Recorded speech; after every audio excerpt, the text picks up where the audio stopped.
Peace everyone, Unmask here. Welcome back to another live critique session. Hope everyone is having a good week. Friday is upon us, so the weekend. Hello Sally, Dottie, Emma, Shreepad, Rain, Claire, Cherry, Cece, Susan, Barbara. Good to see all of you lovely people. Hope you're ready to look at some fantastic art submissions that all of you have submitted for this month's critique.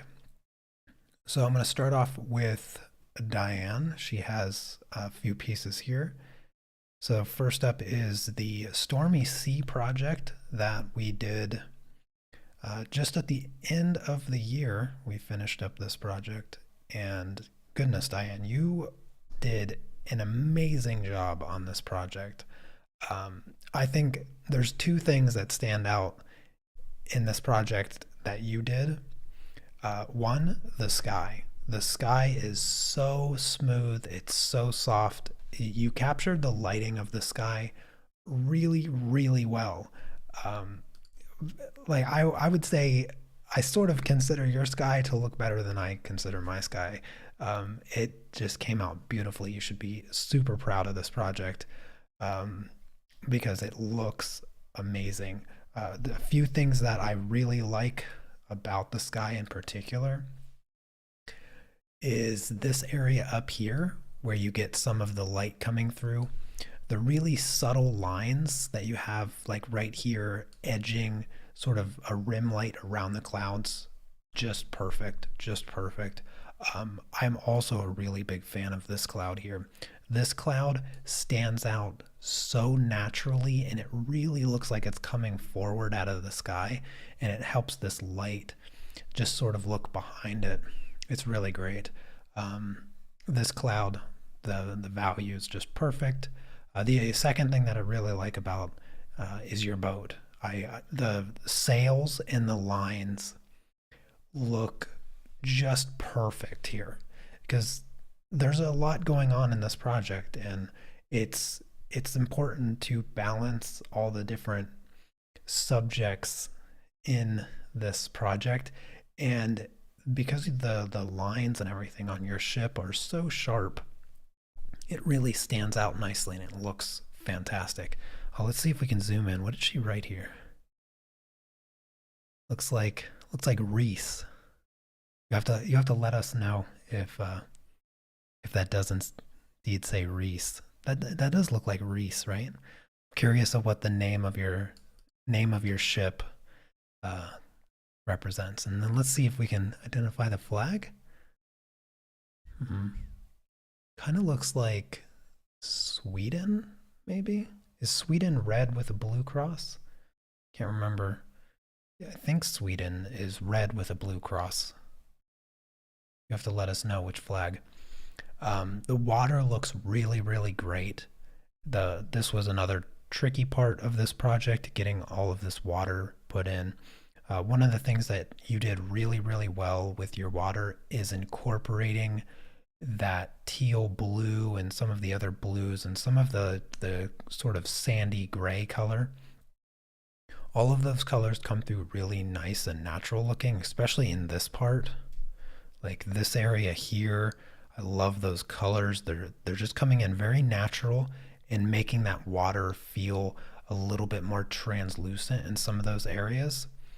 Now where I think some parts of the water could be improved, a little bit of the horizontal direction. I know water can be tricky, especially tumultuous water like this where it's, crashing and waves and everything.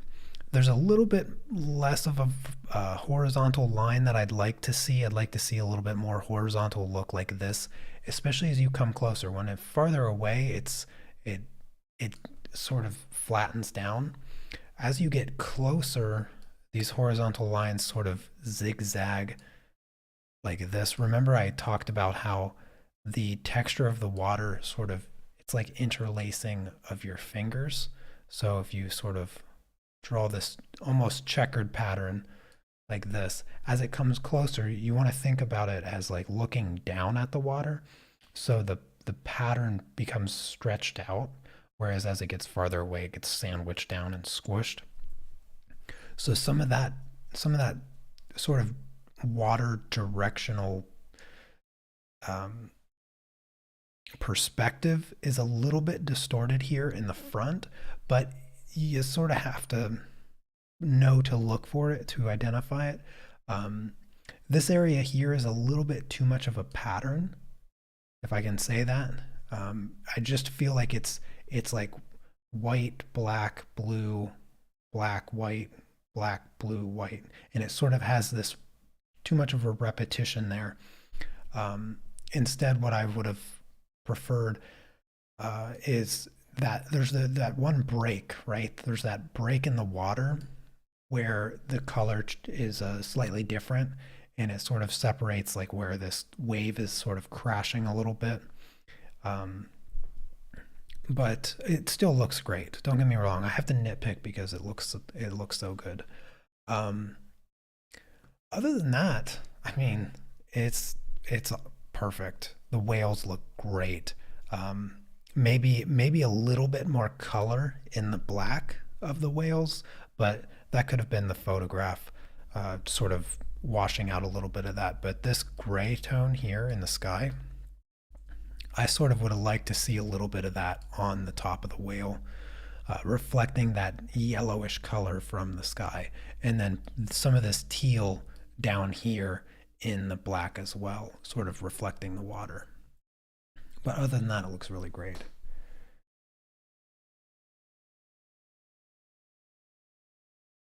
Blue with yellow cross. Oh, okay, maybe Norway. Is it Norway?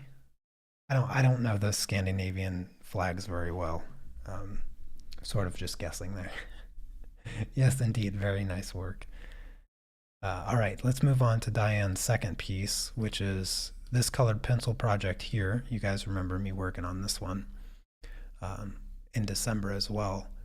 And she decided to do a background on hers. I didn't do a background on mine. Um, but this came out fantastic. I really love the colors he chose for the background.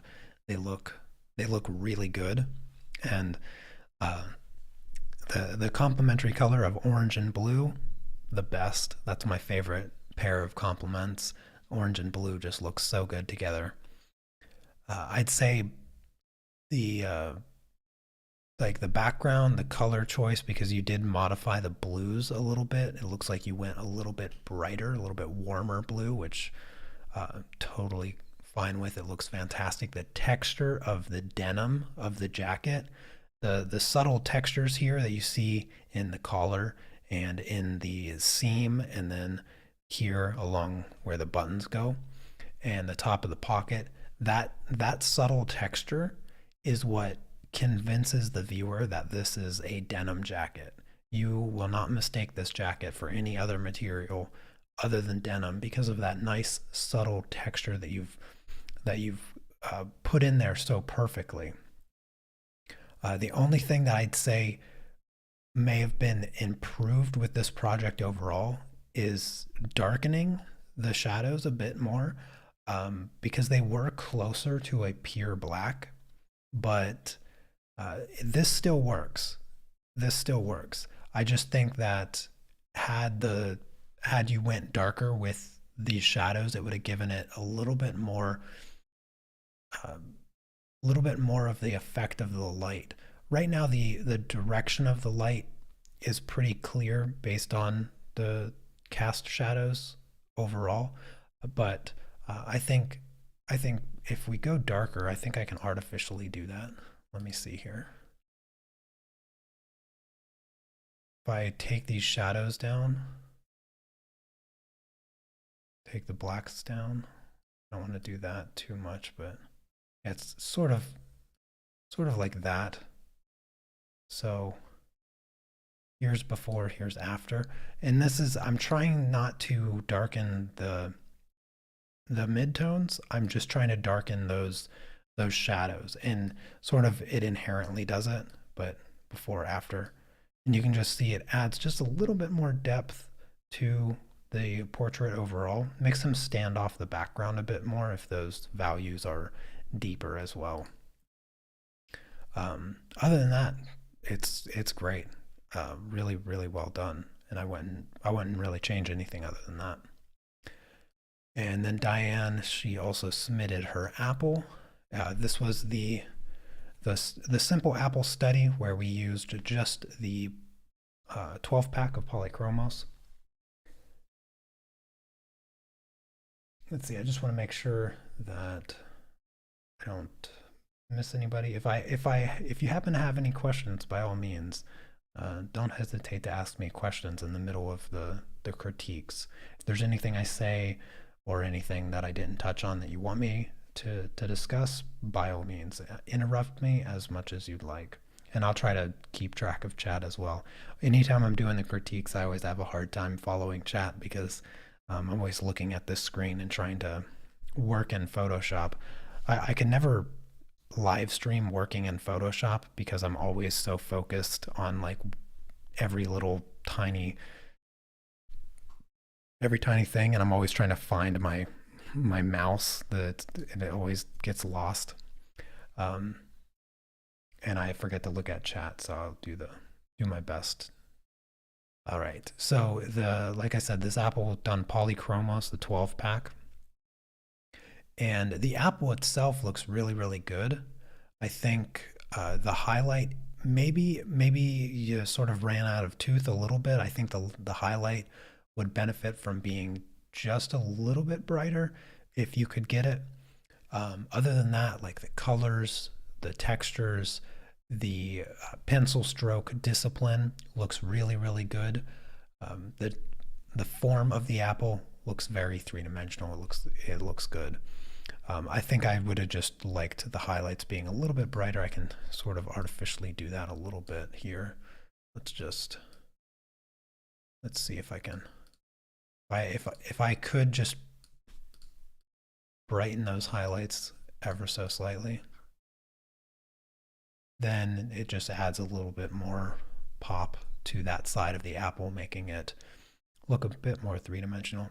Now, I think you mentioned that you had a little bit of struggle with the drop shadow. And I think I knew that a few people were going to do this, and based on all the apples that I've seen, it pretty much seems like everybody did this.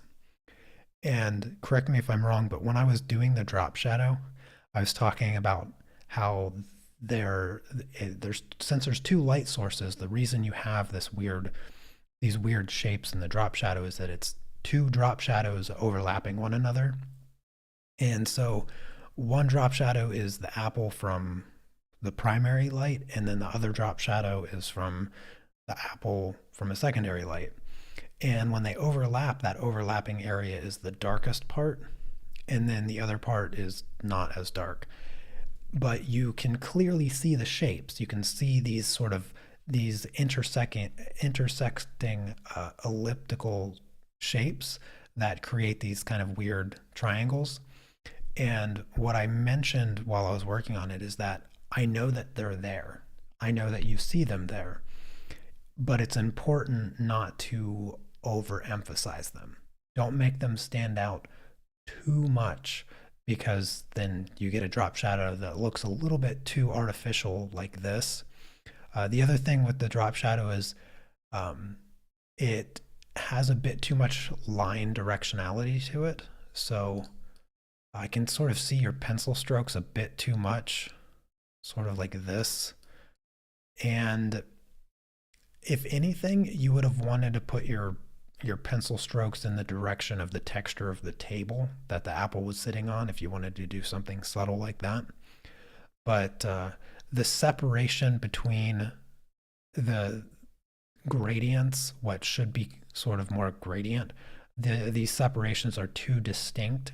And so softening that shape is going to give you a much more natural drop shadow. So a little bit too hard on the edges. Yeah, where I would have liked to see your edges a bit sharper is right here. I would have liked to see the edge that separates the shadow or the table from the apple. I would have liked to see that sharper, but not the lines within the drop shadow itself. Is it possible to mention the medium and paper? Yes, yes. Well, the paper that she used, I believe, is the Strathmore. I won't be able to do it for everything because um, unless they told me what paper they're using or what exact supplies they're using, I'm not going to know, and I don't have them written down. So I'll just try to do it based off memory. Oh, hey there, John. Good to see you. Is the cast shadow a reflection of the apple onto the table? No, a cast shadow is the shape of the apple blocking the light from hitting that shape on the table, but not a reflection. A reflection is when the light is bouncing off of both objects and they sort of create, it's like I'm looking into a mirror, but obviously in this case the mirror is not as smooth as what you actually look into when you look into a mirror, because that's really what it is that makes the surface reflective, is how smooth it is. So the smoother a surface, the more reflective it is. So if you take a piece of glass and you put like a black piece of paper in it or behind it, because it's blocking the light coming from the other side, you can almost use that as just a mirror. It'd be a dark mirror, but you'd be able to see a reflection because the surface is so smooth. And in this case, the table was quite smooth, and I think it was painted white.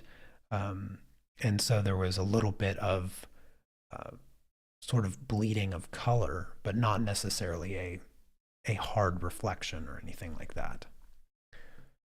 And the other thing with reflections are symmetrical as long as the surface is flat. So in this case, reflections are always from the perspective of the viewer. So if there was a reflection of this apple essentially what it would be is, just grab green here, the reflection would be towards the viewer like this. And so you'd see the apple in the table, and it would be mirrored symmetrically. Whereas this cast shadow, there's nothing symmetrical about it. All right, so that is Diane's apple. Up next is, I'm going to put the masteries, I'm going to do those at the end. Up next is Dorothy, which I believe goes by Dottie. Is Dottie in here? I don't know if I saw Dottie. Nice to see me and not just hear me. I'm glad I just got a haircut too. I had to get a haircut last week because I need to renew my passport, and so I'm going to be doing that next week, and I needed to get a passport photo. And trust me, before I got my passport photo, my hair was like pretty big afro. So anyways, so Dottie, this is her apple here. I'm pretty sure she did this on colored pencils as well. The same polychromos colored pencils. Oh, okay, I see you, Dottie. Hello. Hey there, Chandri. Good to see you as well. Oh, and Christine. Okie dokie. So, this is a good apple.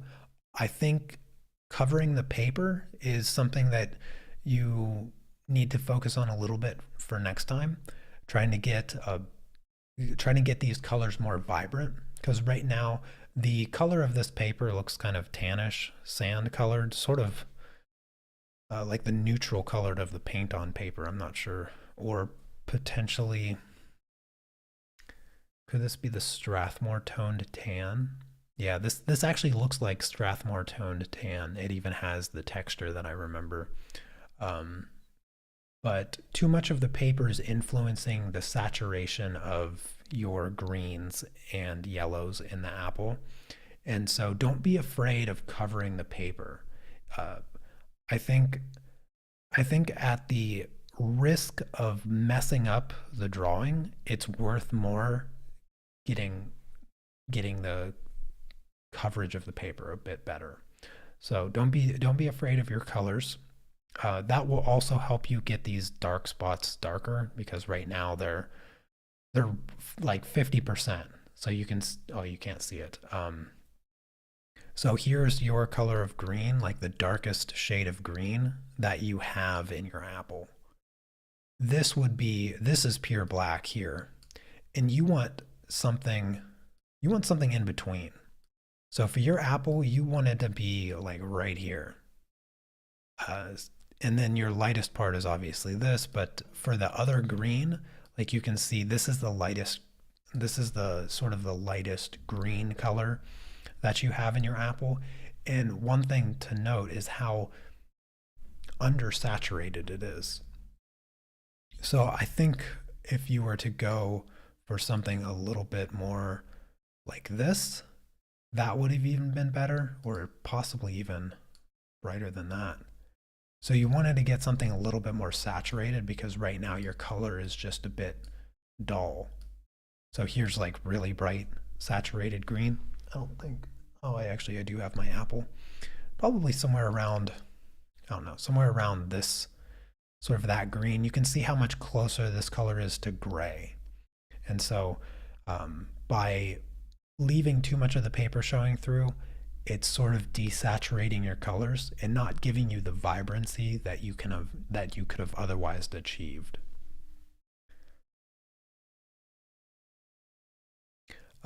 Your drop shadow is pretty good here. Again, I think I would have liked to see a little bit more sharpness and depth. So going darker again with like the black and the black plus the walnut brown. That would have given you a little bit darker drop shadow. That's going to help push the apple off the table. Because one of the biggest problems here in your apple overall is that the overall contrast is very low. And what contrast is, it's the measurement between it's the distance essentially between the darkest value and the brightest value. So in this case, even your highlight is very, very like neutral. Whereas I know you can't get pure white with colored pencils, but I know you can get closer than that. You can probably get somewhere around here. So if I brighten your highlight a little bit, and if I darken your shadows a little bit, immediately you can start to see how much more three-dimensional your apple becomes. I didn't do a whole lot. All I did was sprinkle in a little bit more white in that one spot, and then overall just sort of darkened or essentially covered the paper more in the shadow side of the apple. And immediately, with very minimal effort, your apple looks much more three-dimensional. And if I were to take some saturation and bring it in, now your apple looks more edible. So a touch of saturation and widening the space between the darkest and the brightest, your apple just comes to life. Don't be afraid of your color. Yeah, I'm not going to talk too much about the drop shadow because I already did with Diane's. The subtlety between the shapes is better. The gradient between the shapes, it's not such a hard edge. That's what you want. But I would have liked to see it darker down here at the bottom, making that bottom edge of the apple a bit crispier. Anyways, so there is that apple. Let me go here. Yeah, so here's the before, here's the after with just tiny changes. So up next, wait, you had more, didn't you? Yeah. So Dorothy or Dottie, you had this lovely portrait of your son. And this is tough. This is a tough project right here. So I was really pleased to see this project. This is another colored pencil project by Dottie, and there's a lot of details here that make this project hard. And then on top of that, you have you have a spotlight essentially that creates a really unique lighting situation that is difficult to capture. And one of the things that I was really impressed with is how well you did capture that sort of lighting effect, because it genuinely feels like the light is peering up at your sun, and you captured that quite well. I mean, in the photograph, you can really see that light coming up from the bottom, shining. And in the drawing, you can see that as well, just not as well as the photograph. So you were close, but you missed a few things that I'll show you that will help you in the future. Um, the first thing I want to talk about just composition a little bit, because uh, yeah, this is colored pencil. The background almost looks like pastel though, oddly enough. Um, one thing when when you're looking at this reference photo, you have to ask yourself, does the background help or does it hurt? And in the case of this photograph, I think the background doesn't help. The first thing you see, this looks like a cymbal stand for the drum kit. Yeah, I think that's the cymbal right there. You see this head of a guitar that's not being used. You see this curtain that does what?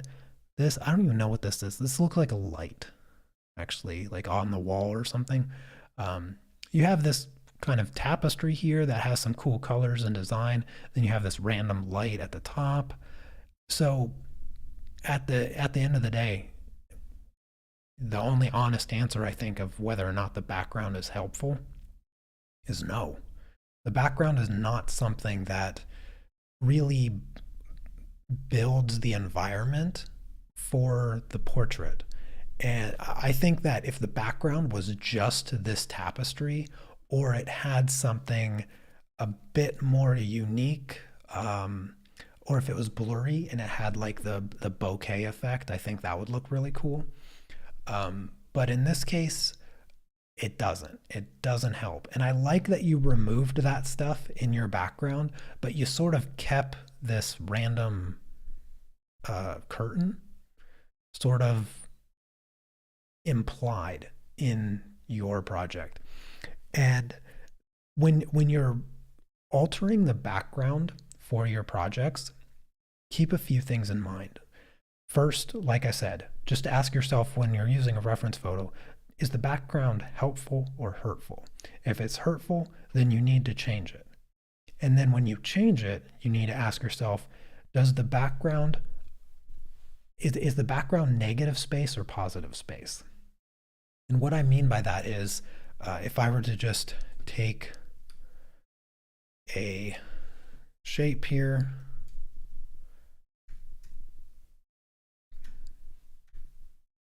what is going on? If I can do this, okay, there we go. There, okay, I don't know why I wasn't working. So if it's a positive space, or a negative space, it will look like this, where the main subject is darker than the background. So if the main subject is darker than the background is negative space, because you're just sort of, the shape you're focused on is the black shape there. But if I invert it, then the background is positive space. So the background sort of contains the object. And in this case, it's hard to tell because the foreground object has a lot of really dark shadows. And so the background, if the background is really dark, then it sort of hides some of the features of your main subject. So with that in mind, what you might consider is making the background lighter, which is exactly what you did. You made the background lighter. So that was a good choice. So think about whether or not it's helpful or hurtful. If it's hurtful, change it. And when you're changing it, think about positive or negative space. So do you want the background brighter than the main subject or darker than the main subject? The best way to determine that is whether or not the values in the main object are very, very dark or very, very light. So If they're very light, then making the background darker, then it makes sense because then it will show up better. And of course, vice versa, if it's very, very dark. Of course, you can also use a very dark background with a very dark subject. And what that's going to do is it's sort of going to make the main subject feel like they're coming out of the background. So think of like a shadowy figure emerging from the shadows. So you can kind of have that effect. And in this case, that could actually work really well as also, because it sort of does in the photograph. The photograph has really dark values, and he sort of pops out from it a little bit. But I think what really helps him pop out is that the value, not the curtain itself, but the values right behind him make him stand out. So it's this edge that makes him stand out really well. And I think that's why making like the brightness in that area would be kind of nice, and then going darker around the edges. So sort of a gradient where this brightness is, and then going darker. Sorry, I'm probably talking about this too long, but those things are things you want to think about when adjusting the background. The other thing you can always do is just look at other pictures. Look at other pictures, find a background that you like better, and then try to make that background work for you. In this case, I like what you did with the background, but I think the background has too much texture in it. So these vertical lines here, I think they would have been better off not being so visibly vertical, and instead just being sort of this abstract, blurry shape of color and value. Now for the drawing itself, it looks pretty accurate. His eyebrows a little bit too high, which changes the shape of his nose.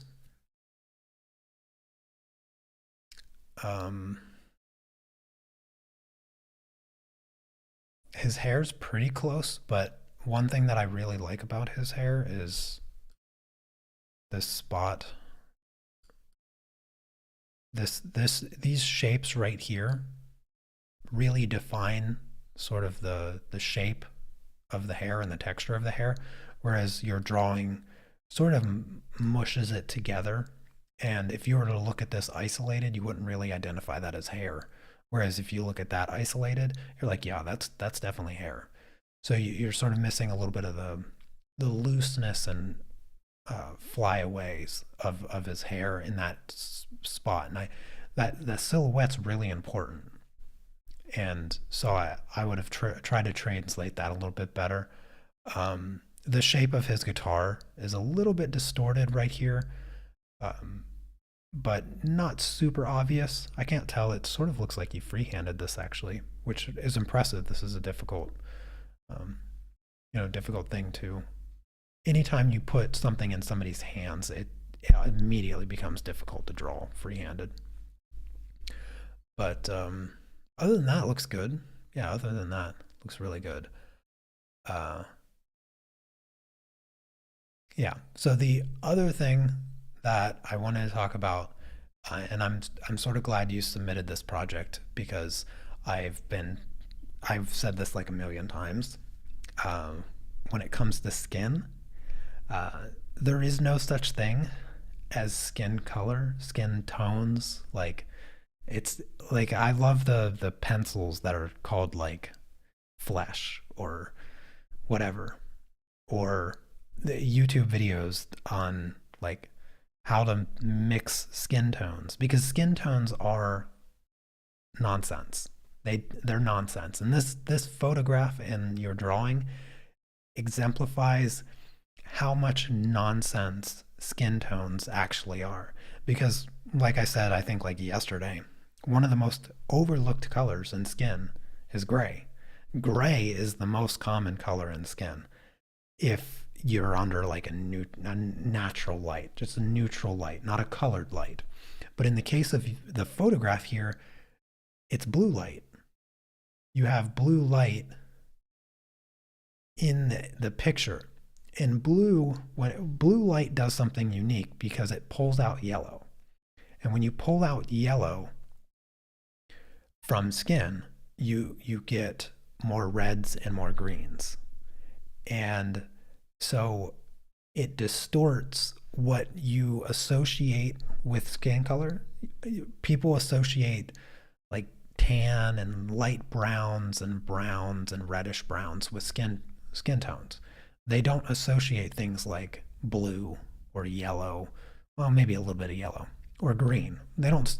People don't associate blue, green, or gray with skin tone, because when we look at skin tone, we sort of we tend to over exemplify the colors that we can identify, like red and orange, whereas we ignore the colors like gray and green and blue. We ignore those. So what happened here is a perfect example of you coloring the skin with the mindset of what you associate with skin color. Oh, purple. Yeah. I don't know how I didn't mention purple. So what you have here is you have like these peaches. You have this peach color. You have like this nice orange color, these are beautiful colors to use in skin. Great colors. These are perfect. Perfect colors. Except for the fact that he's under a blue light. And that blue light doesn't make his skin the normal, like the traditional idea of what you associate with skin. And instead, like in the reflection of his hair, like look how blue that is. And then look how not blue your reflections are. And so that accentuated blue light creates a very unique atmosphere to the image overall. You did pretty good with the yellow on the guitar. Like this color, it's green because when you mix yellow and blue, you get green. I'm pretty sure his guitar's yellow. Pretty sure his guitar's yellow. But since there's a blue light, it's moving it towards like this lime green color. And you can see that really clearly down here. Like you can see just how lime green that is. And you got pretty close. Right around here is where you get the closest. And so you because you don't associate any particular colors with guitars, you think of a guitar, you think of all kinds of colors, any color you want, because guitars can be any color. And because you don't associate any particular color with guitars, you looked at the reference photo and you're like, that guitar is green. And so you colored it green because it's green, which is what you need to do with every part of the reference photo. And so when you look at his skin, like here, this color doesn't exist. This color is not here. This color is blue because there's a blue light shining right on him. I mean, that's the color of a sky right there. So nobody's going to think blue skin. It's like, I want to do a portrait of my son, not an alien. But as soon as you change that, as soon as you stop thinking about the colors that exist in the reference, instead replace them with your ideal colors that you associate with skin, you immediately lose the effect that makes the original reference photo really cool looking and dynamic with the light. And that's sort of what happened. You kept the values a little bit, but you lost the color. And so you missed the blue and you missed the purple. Look at this purple. That's like straight up lavender colored skin. His skin is lavender. So, and then look at that. That's like, I'm trying to, like almost a crimson as opposed to the orange. So you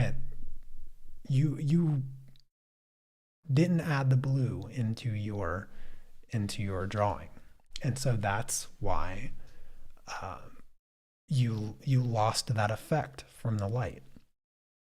And this is so common. So I'm super glad that you did this project and you submitted it, because honestly, this is a topic that I could talk about forever. I'll try not to, but I have like a million more. I have a million more projects to get through. Talking about this one for a half hour now. um, but this is really important to understand, because one of the things that I mention all the time when I get questions about, like, how do I pick my colors, or how do I know what pencils to use? What I do with all of my projects, whether I'm, doing it just for fun, or I'm teaching a lesson on it, is that I will sit there and I will look at the reference photo for a long time. And I will, if you don't have Photoshop, you can use Pixlr or any of the other free Photoshop clone type stuff. And they're all going to have like a paintbrush and an eyedropper tool.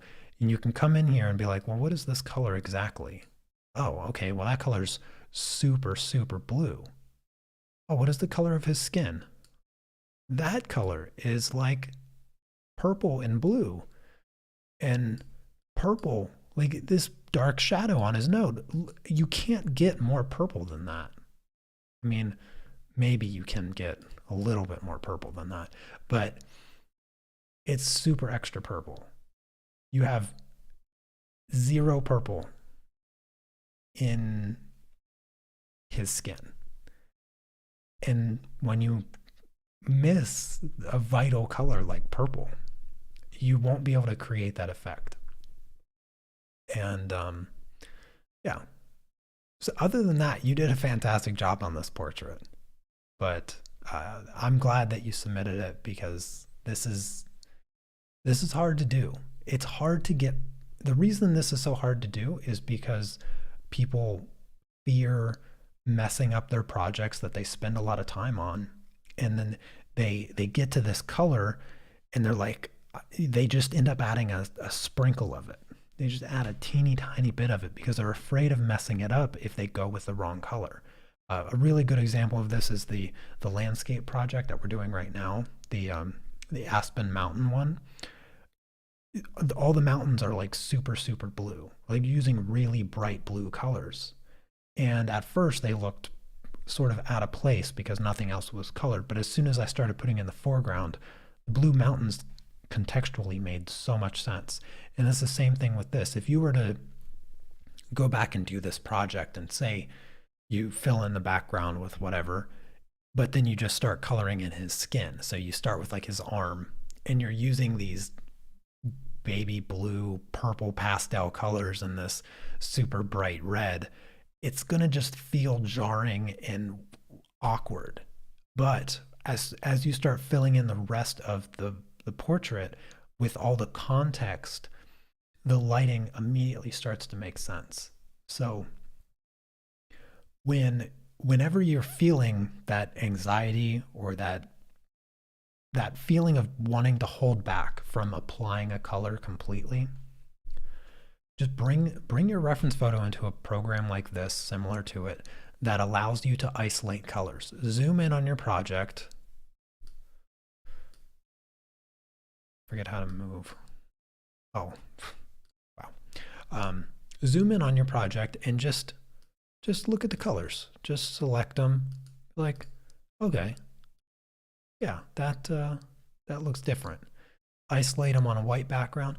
Like these are all skin colors. This is all these colors here directly from his skin. And nobody associates any of these colors with skin. So that can be super helpful. Anyways, I am going to move on. Beautiful portrait, Dorothy. You did, you did a great job. That's tough. It's a tough project. There's no other way to describe it. All right, up next is Matthew, and he always submits such beautiful work. And I really, really like this one. This is probably one of my favorites of yours, Matthew, by the way. I know you weren't totally satisfied with the background, but I actually think you did quite well with the background. I think it looks really nice.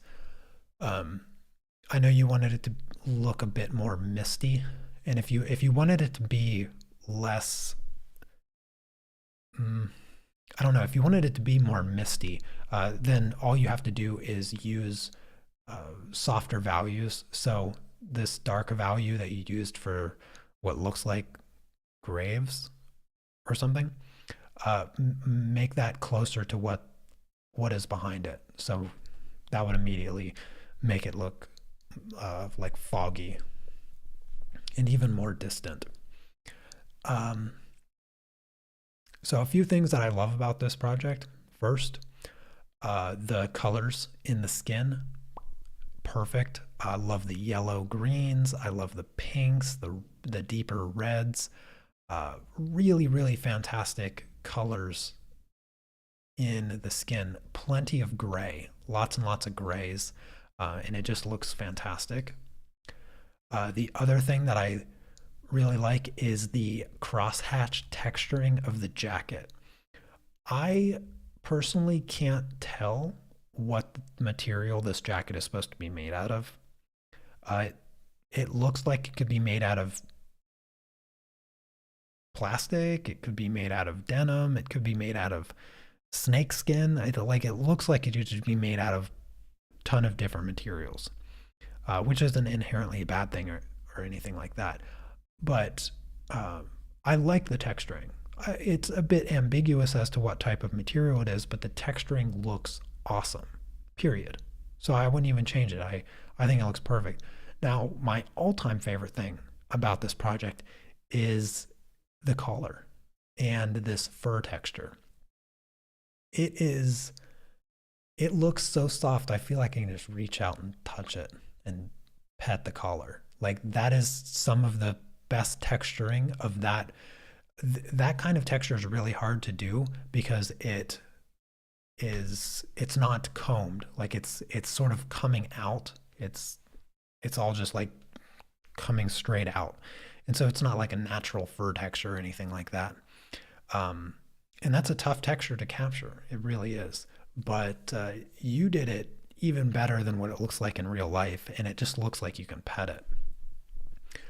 Now, for the things that I hope to see you do better on in the future. And there's really just one thing. That's the hair. Even though you weren't a total fan of the background, I like the background a lot, and I think it works really well. I also like these little texturing things that you did for the framing. The framing is really cool. Love the composition of this. The hair drives me nuts. Um, this is this is spaghetti hair because it's sort of like each individual line is too perfect. And what I think would look better is if you focused on the shapes first off. If you focused on the big shapes, I can kind of see a big shape on this side here. So sort of like this big shape here, and then a bit of a rim light on the edge. But then there's no shapes. There's sort of a small shape kind of here, little squiggly diamond, and a little bit of a triangle right here. Those are good. Those are good shapes, but it's too uniform. It's like you have a dark line, a bright line, dark line, bright line, and it's just a bit too uniform, and that sort of makes it look spaghetti-like. Uh, if I were to just grab a bowl, if I were to just take a take a bowl of his hair, just a just a bowl like this. Um, there's a bowl of spaghetti, and here's my fork. Yeah, that's a bowl of spaghetti if I've ever seen one. And that's what I mean by spaghetti hair. What what you want to do to avoid this is you want to focus on the shapes. So focus, I'm going to make these shapes blue so you can see what I'm talking about. So this shape here, this is a good shape. I like this shape. This is a nice natural looking shape. Maybe a deeper shape here, something like this, and Let's see, I'm trying to think of how this hair's supposed to be flowing. Sort of looks like maybe a deeper shape right here and right here, perhaps. Something like this. So these need to be just solid shapes. Maybe something like here. Sort of looks like possibly. Um, the lighting on the face is confusing. Um, it looks like two light sources, like a light source from this way and a rim light from the other side, giving you that sharp edge here. That sharp edge, by the way, should 100% be in the hair. This edge, if there's a rim light, look at this rim light here. See how this rim light cuts him off the background? This rim light should be in the hair. And then the rest, yeah. So what you want to do is you want to get these shapes, these big shapes, between the dark shapes and the light shapes, and then you bridge those with subtle texture lines, not solid strings of spaghetti. And then also you want to make sure that you have some flyaways here. So let me just get rid of the blue. So if you were to just add a few lighter flyaways, I think that would also add quite a bit to the texture of the hair. So some bright ones, but also dark ones that sort of come off. This is hard to do with a mouse, so don't judge me. This is going to make the hair have more texture, because right now it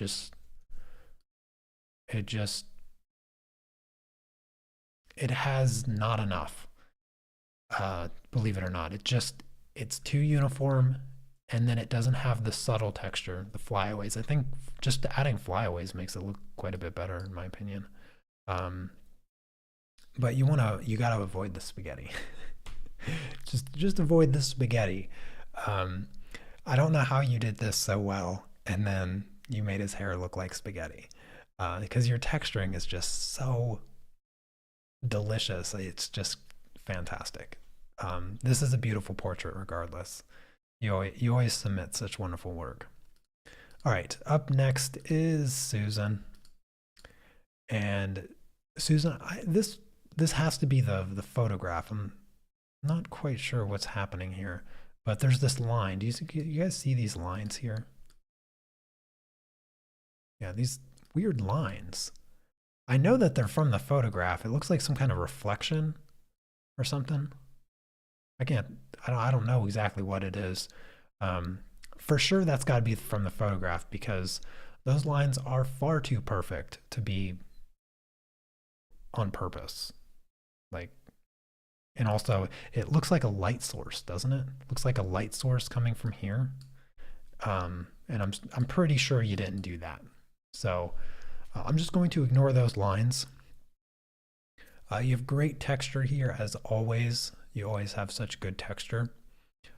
Great values in the sky. I think what I would have liked to see in the sky is just a bit more color variation. Like these tans.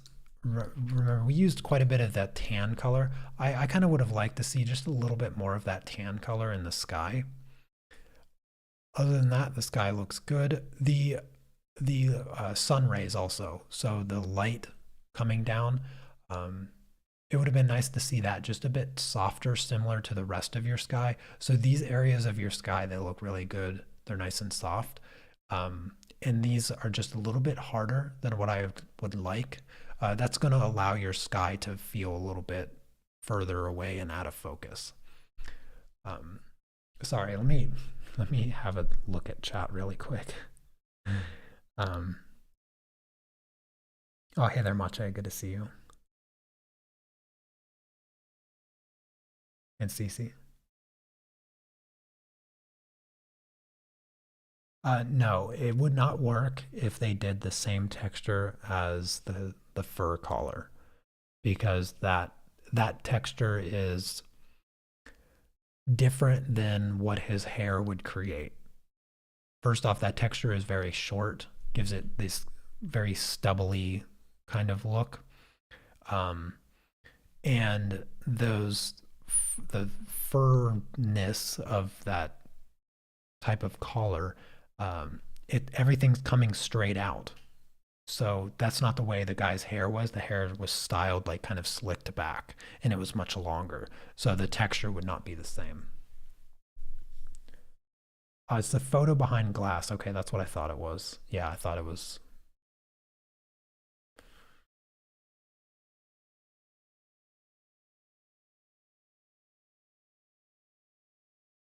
Um, anyways, so yes, back to Susan here. Yeah, just softening the sky a little bit would go a long way. Otherwise, looks really good. Um, for the for the boat, I think the bottom of this boat could just be a tiny bit darker in some of the spots and some of the shapes. That's going to help it just stand off from the background a little bit more, because since you got rid of the whales in your project, sort of the ship and the lighthouse are the main focal points, and the lighthouse is the only thing red. So as far it has color contrast as opposed to value contrast, that allows it to just stand out above everything else. Whereas the ship has very similar colors to the environment, so you have to rely more on value contrast in order to make it stand out. So a little bit darker in some of those features of the ship to just give it a bit more pop off the page. And then the water texture is really good. I can see your direction in your directional work in the water. It's a little bit more this way. Your water sort of flows this way, which is fine, but you don't want to forget about this direction either. So the single flow of a water you see more in rivers because there's sort of a linear path with rivers, but with open waters you have ripples coming from every direction, and so what ends up happening is they do that crisscross pattern. And so your texture, your movement in your water is very clearly this way. It's very clearly this way. I can see your lines. And then you have the water pattern that you have sort of, you can see this bright part here, bright part here. And this intersection is pretty good. This intersection is pretty good. The problem is it's not quite consistent enough to work the way you want it to. So what you want to remember is that, like I said in, I think it was Diane's project, is that as you get further away, see what ends up happening here, because you have this same, you have these same lines. You have these same lines here. If I just draw, you can see that it feels like the lighthouse is just small as opposed to being far away. And what causes that is that your perspective doesn't change. So this is really hard to do. Yeah, the water is very challenging. So because of these subtle lines, now most viewers, when they're looking at this, they're not going to pick up on these patterns because they're not looking for them. They're not taught to look for them in order to replicate. But we're artists here, so you need to be able to identify these patterns, especially in landscapes and seascapes, in order to understand how the perspective works to push things away and bring things forward. So what it should look like, I'm going to just overlay it over here. So these lines are fine up front, but as you go further away, remember things get closer. So things are supposed to come to a vanishing point.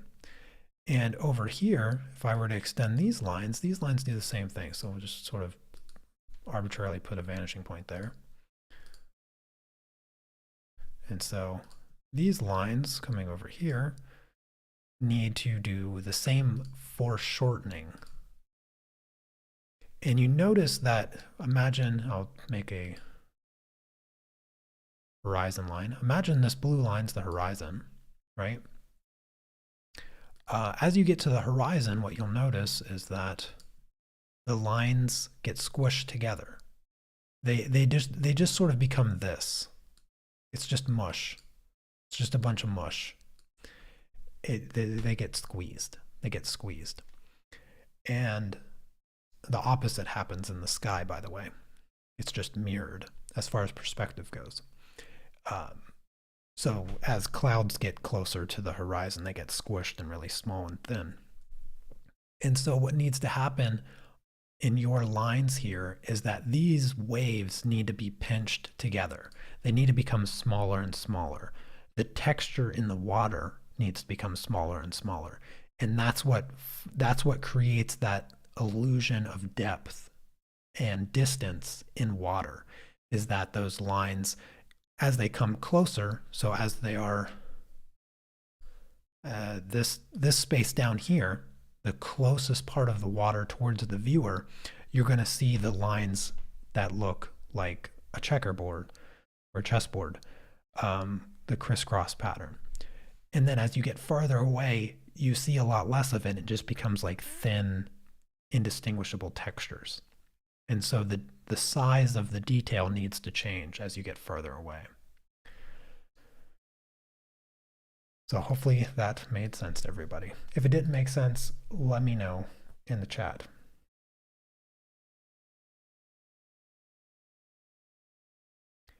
Anyways, so this one here is the Thomas Kincaid master copy.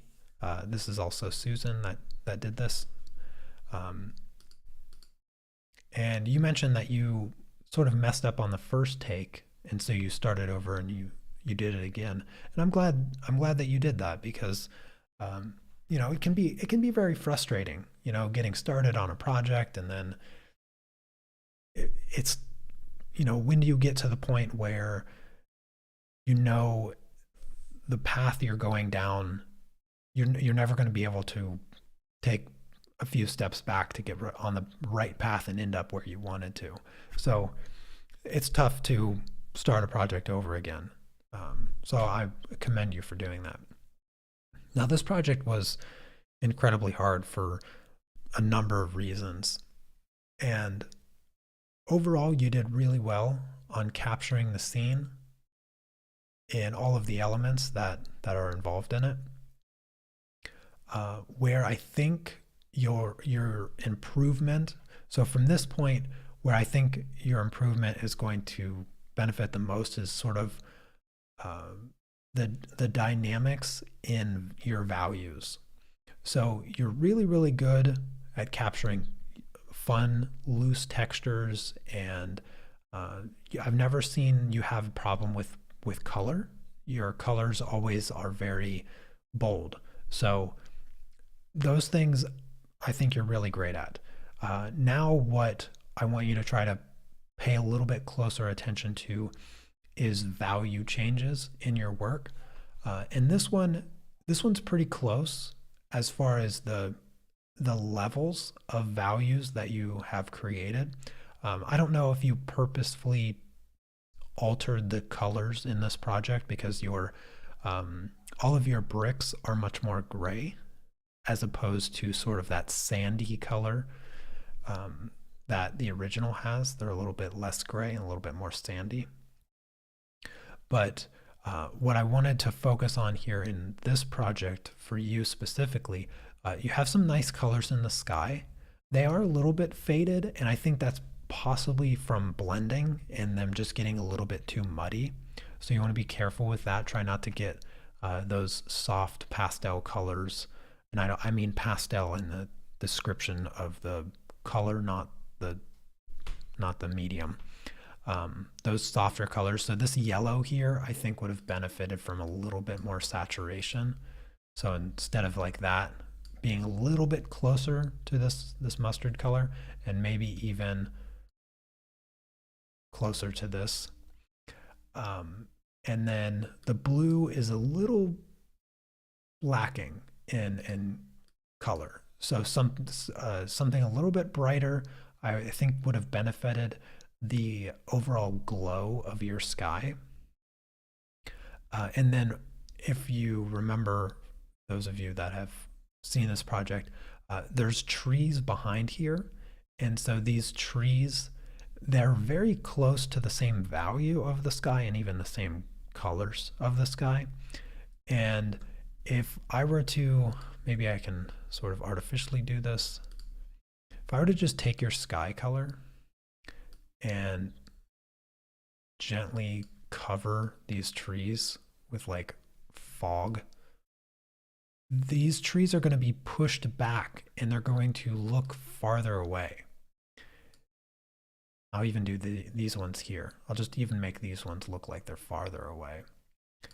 And what that does is it sort of creates this artificial layer where the sky is the furthest thing, then these trees are a little bit further away, and that makes the house here feel a little bit closer. And so you want to try to balance out those values a little bit more precisely in your work to help create more depth in your landscape projects. Same thing with this tree here. Maybe I can push that tree back as well. And this was one of the, like I said, this is one of the more difficult projects, and you still did a really good job on it. You just want to be cautious of the values that you use and where you use them when you're doing landscapes, because there's only so many distinct values that you can create. And so you want to make sure that you don't use the most like the darkest values too much overall, because that's how you build focus. So sort of the main focal point tends to have the darkest values. Other than that, you did a really good job. Just try to be a little cautious with your values, that's all. Or a little bit more precise, I guess. Alrighty, up next is Cherry. Yeah, there's a number of projects here. Start with the apple. I think the apple is fantastic. You did a great job. This one's pretty easy to go over. I think the only thing is the darker color here should come down a bit more on the rest of the apple, so a little bit down here more. Other than that, nice gradient, nice soft edges in your drop shadow or your cast shadow.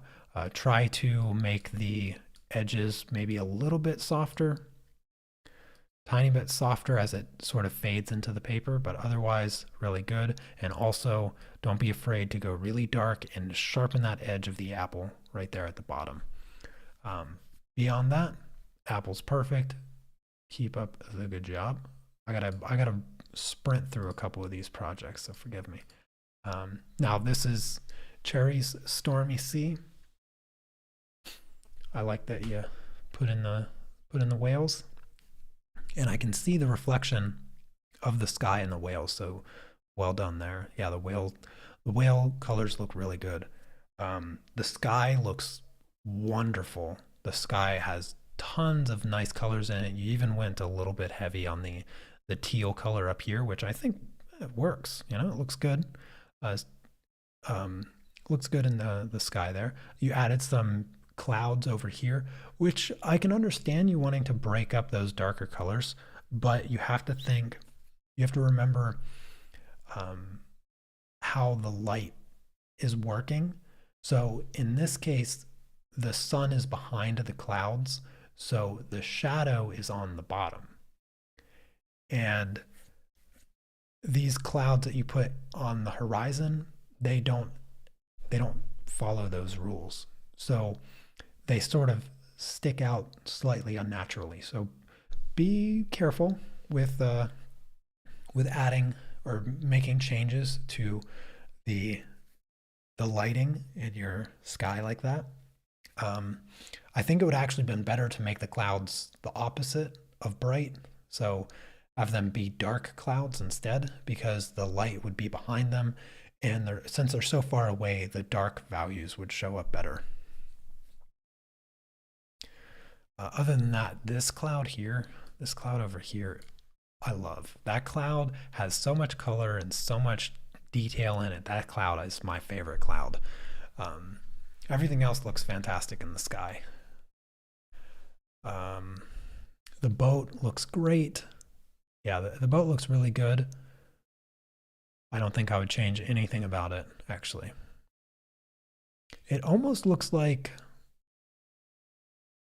this space right here sort of looks like you colored the sky around the boat a little bit, which shouldn't have been the case. Sort of maybe just got a little muddy there, maybe a tiny little mishap or something. Other than that, boat looks good. Can we zoom in? What did she name her boat? I can't read it. Cherry, if you're in chat. Cherry's in chat, isn't she? You have to let us know what flag you used. It kind of looks like Spain. And what name you gave your boat. Lighthouse looks good. The window frames look a little bright. Yeah, the window frames just look a tiny bit too bright. But other than that, texture on the rocks, perfect. The color of this wave, the colors in the water are perfect. I really like the color in the waters. Now, same thing with what I discussed with Susan's water. Remember that the texture, the size of the texture has to change, and it does a little bit. I can see that it does a little bit. You can see that these squares here, these crisscrosses, great lines there, by the way. I really like these lines. They do get smaller slightly in the back here. They get a little bit smaller. But they're a little bit too close in size. The texture back there should be a little less obvious or a little less perfect as these front ones are. Front ones are fine, but it's just too uniform, and it doesn't quite create that depth. It doesn't quite follow that perspective. But it's a small thing.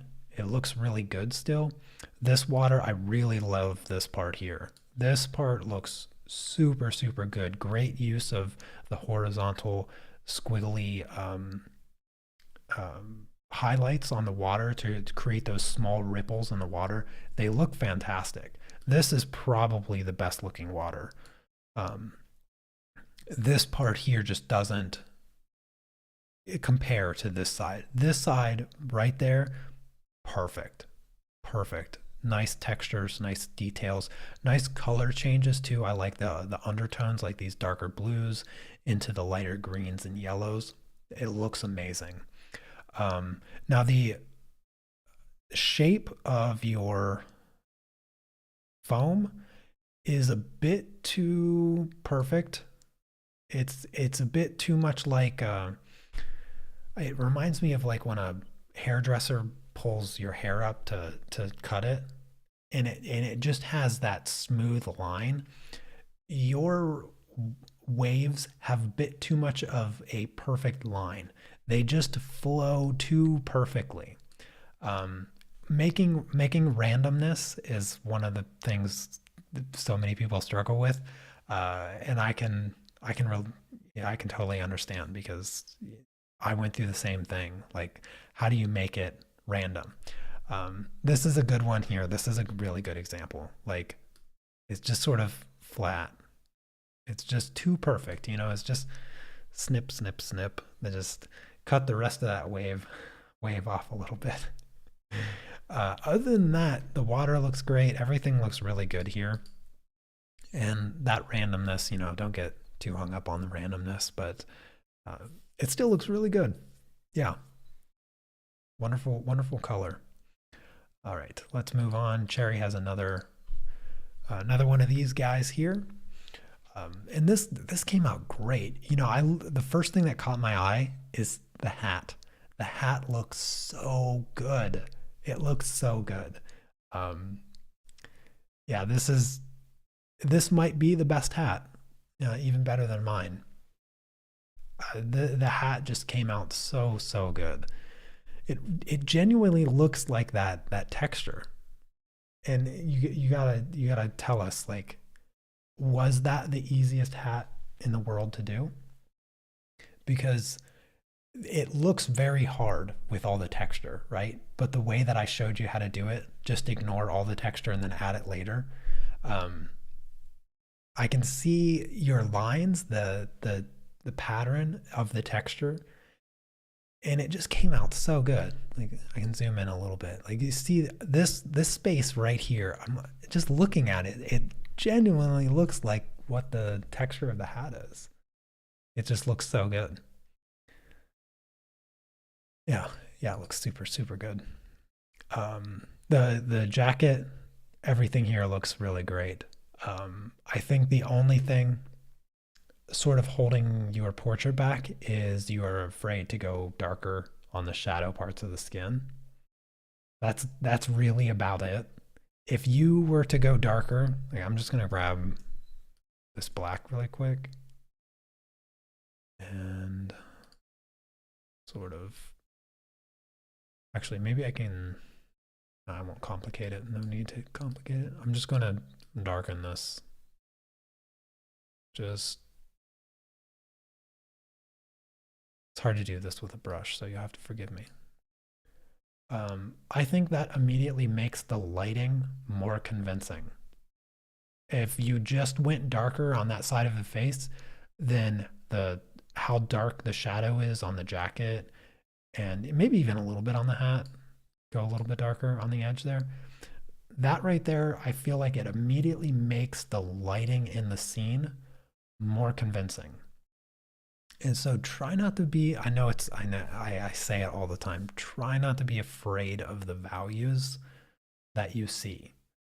Because the values that you see create the image the way you see it. It's very important. And I know every time it comes to skin, uh, every time it comes to skin, where, the next color pencil project is going to be a study on a hand.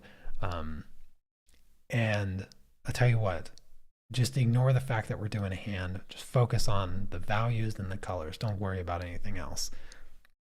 That's going to be my whole mantra for that project when we start it next week. Other than that, there's nothing here. It looks fantastic. You did a great job with this project. All right, and then you had this fun little project that you did for your daughter or your son. I can't remember. Somebody.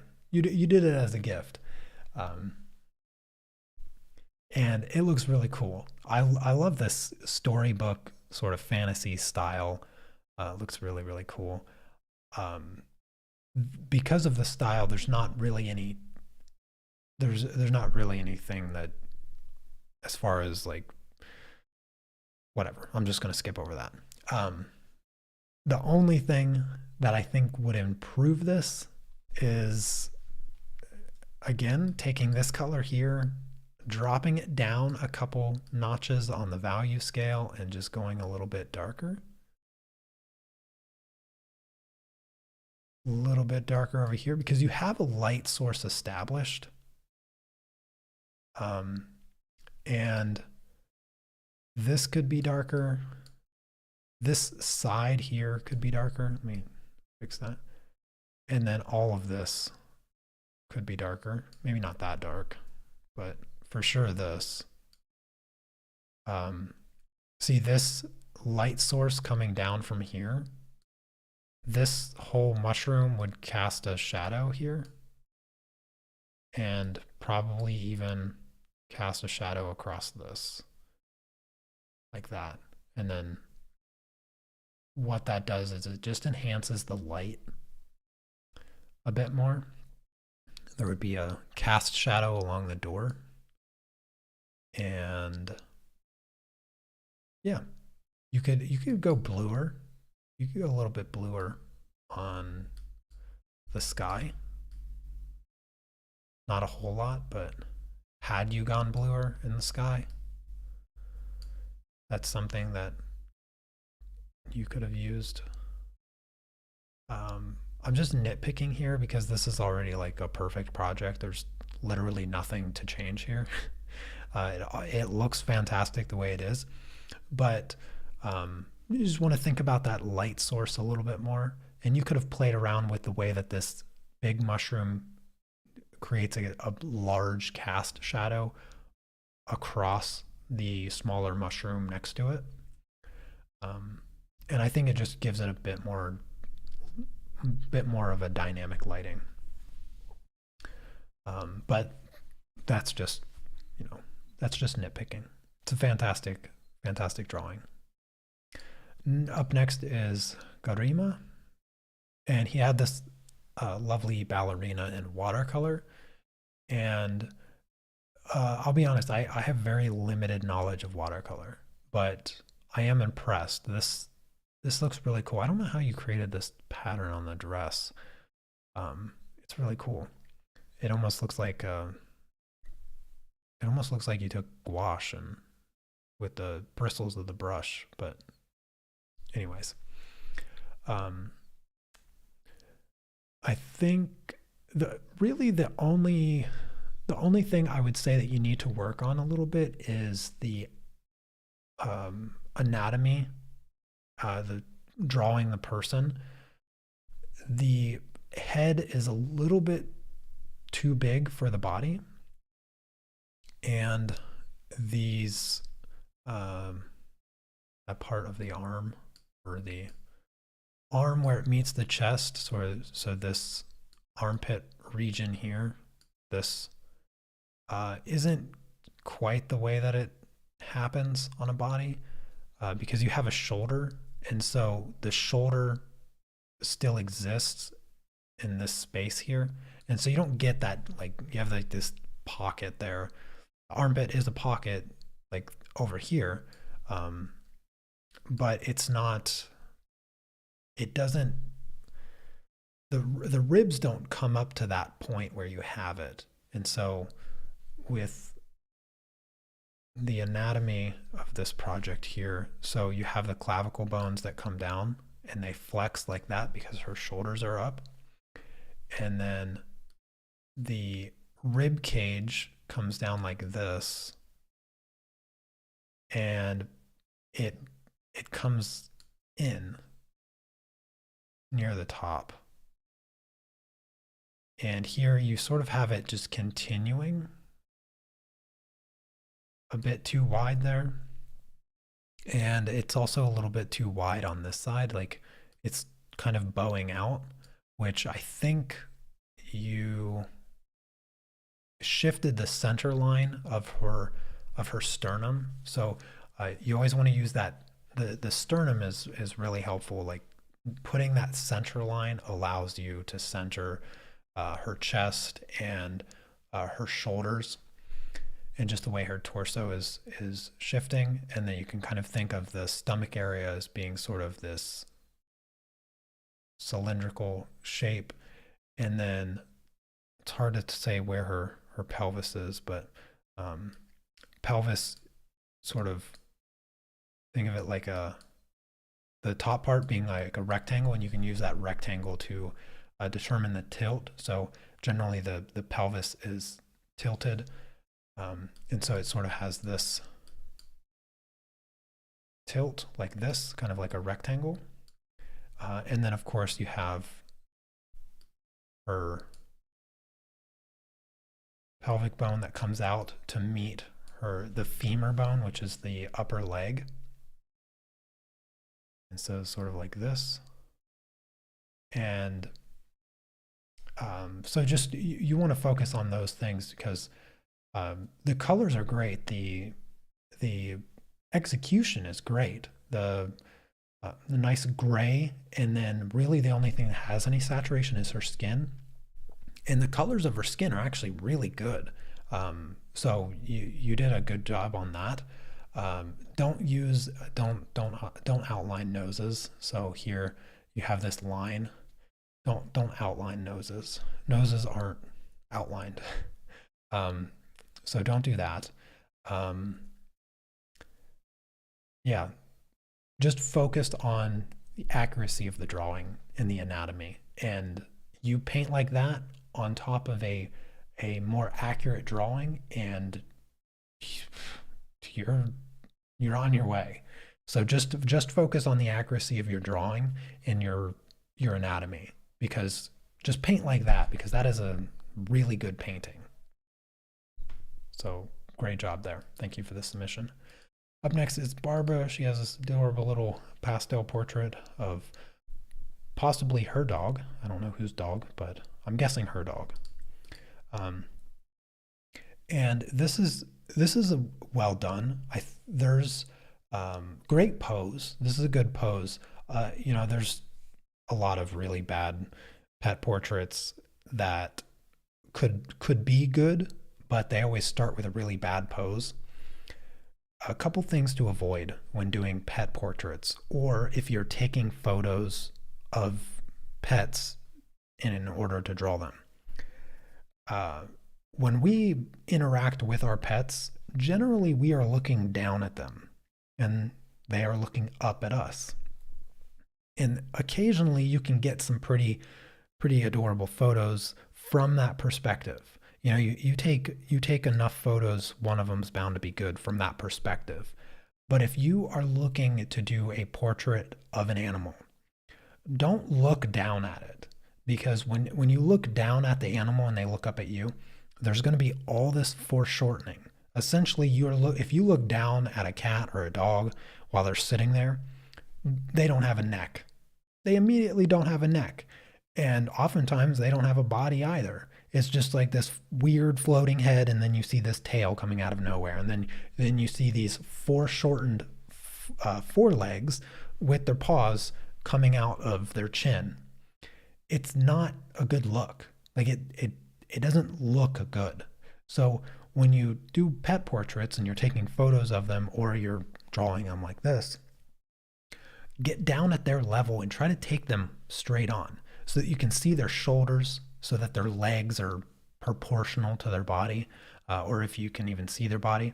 But try to get their shoulders. So think of it more of a bust, like the head and shoulder. And instead, you know, get down at their level and look at them straight on, because they're going to give you a much better pose from that perspective. And you know, that's why this pose from this dog is good. It looks like you're down at his level and he's just like looking over his shoulder, and it makes for a much more compelling, well composed pet portrait than if you just looking down at them taking this weird picture that just ends up looking like a puddle of fur with a face out of nowhere. You know, the goofy paws that are all foreshortened and look awkward. I have a perfect example. This is an example of a photo of a dog where you're looking down at it. This perspective doesn't always work. It works here because it's a well taken photo, and there's some features of it that allow it to look good. The overall pose is going to work here, but oftentimes you just get a head and then you see a tail coming out of nowhere, and then you just see a couple paws that stick out of the bottom of the nose, and it doesn't work. Here it works, but it doesn't always work, so just keep that in mind.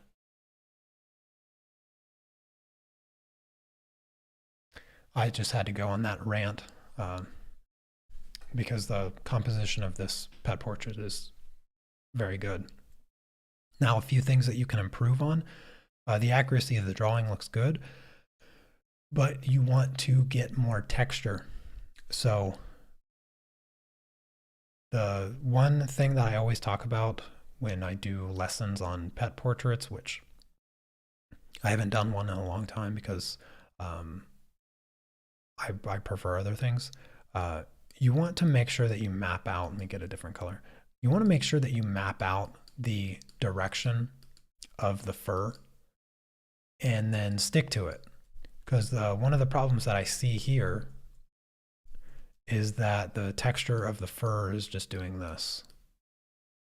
And no dog on the planet Earth has fur texture this uniform.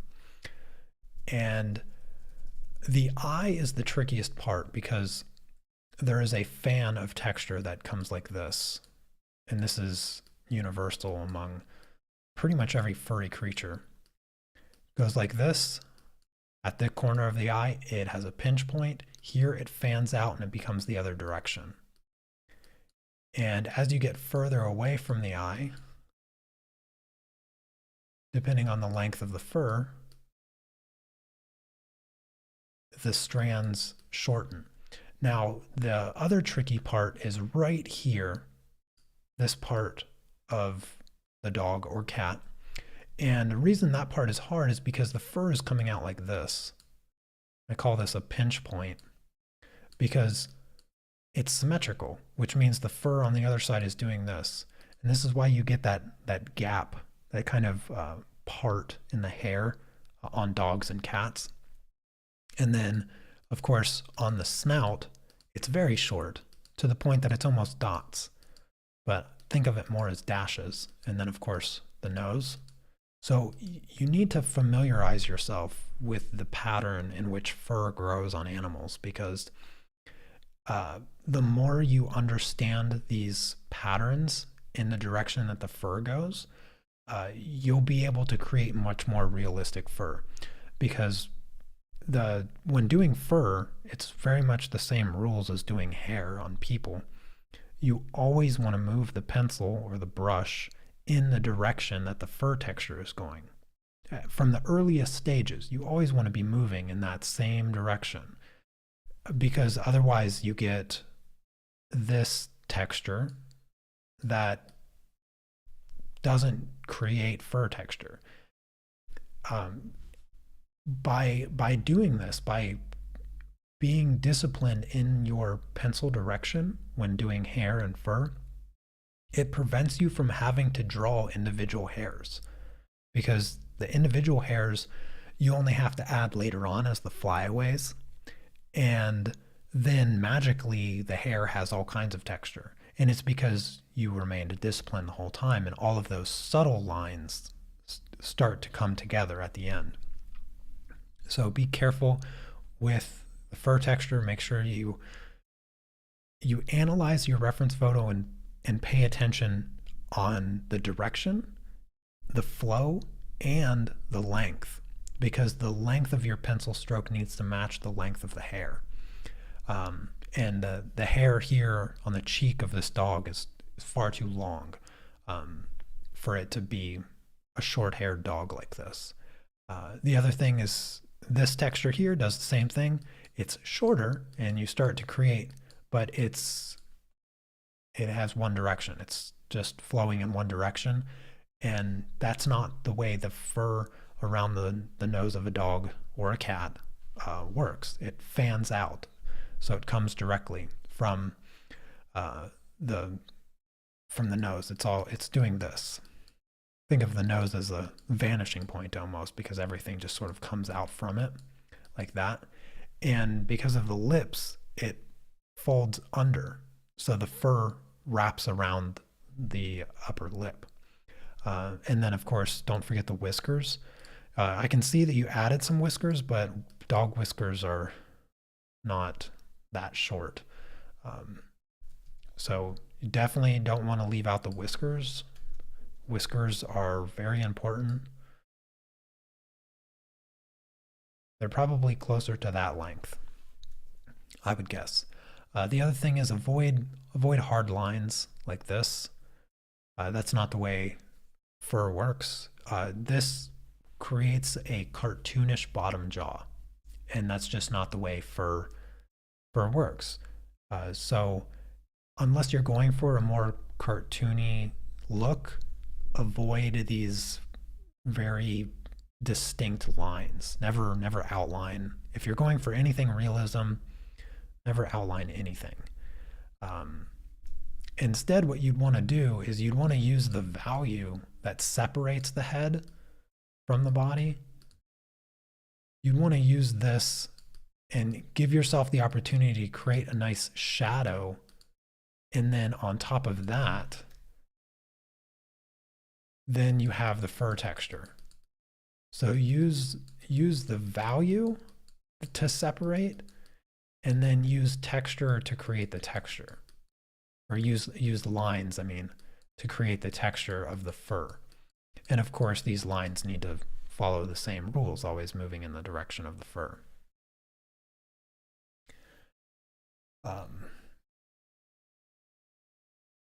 Anyways, let me just make sure I don't have any questions. I don't want to miss anything.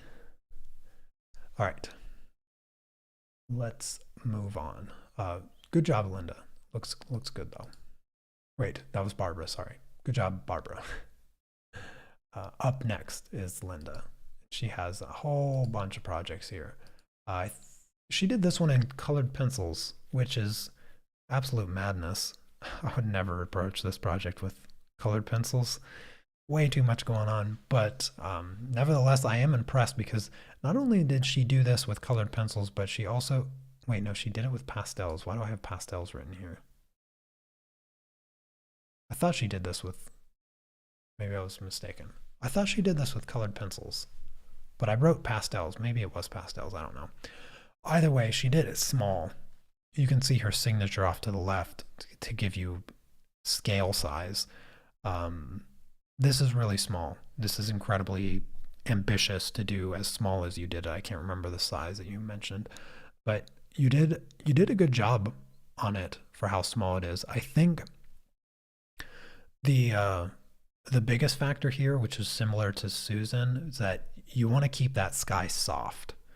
There's a little bit too many hard lines in the sky, and it's distracting from the foreground. Remember, I think I sort of talked about this while we were working on this project. The sky is very important, but it's not the focal point. No matter how dynamic this sky was and is in this project, it's still not the focal point. It is simply the setting. It's the scene in which the focal points exist. And so for that reason, you want to keep things soft, relatively soft throughout the sky entirely. And I know you added some lightning here, but and the lightning can be a focal point in the sky, but only if it's done within a sky that has less texture, because there's just too much texture in the sky, and so the lightning doesn't work very well. Also, the lightning is coming from a hole in the clouds, which is sort of odd, but regardless of that, there's just too much competing texture within the sky for the lightning to feel natural. And I think that's what you probably wanted, was the lightning to feel natural. And it could have if there wasn't so much texture already in the sky. So it was a little bit ambitious to try to add the lightning there. Other than that, the value in the ship looks good. The shape looks good. Because you're working smaller here, it might have been a better idea to make the mast of the ship a bit darker. That way, because when you go smaller, contrast is a little bit more important than the color. So if the ship was just all black, everything was black and you could see it really well against the sky, that might have been a better choice.